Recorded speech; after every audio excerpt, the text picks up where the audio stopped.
I recommended in one of my earlier videos that the Bank of Canada aims to keep inflation within the 1 to 3% range, ideally at the target midpoint of 2%. If you haven't seen that video yet, I highly recommend that you go check it out, where I explain what exactly inflation is, how it gets calculated, by whom and when, and all of that good stuff. One of the most effective tools the Bank of Canada has at its disposal to help manage inflation is setting the interest rates, which is the amount charged by lenders on the amount borrowed, the principal.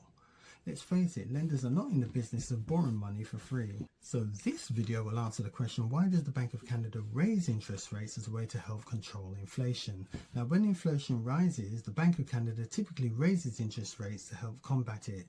You might ask, well, why raise interest rates and not lower them? Well, let's play this out to see how this all works.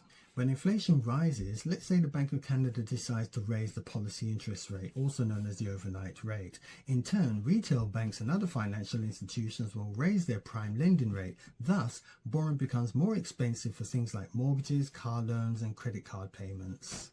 This then leads to a decrease in spending as builders postpone their constructions and buyers delay purchasing homes. And this reduced spending in turn lowers the demand for homes. With less demand, businesses like builders and home merchants are less likely to raise their prices, and in some cases they may even lower them.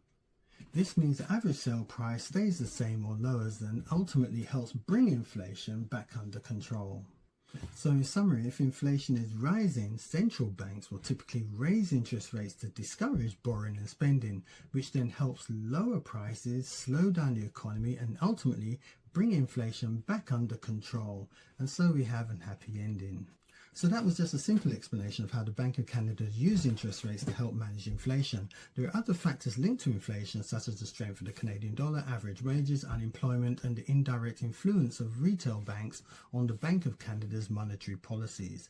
But that's another subject for another time. As I said, we're keeping it simple. Thanks for watching. See you on the next video.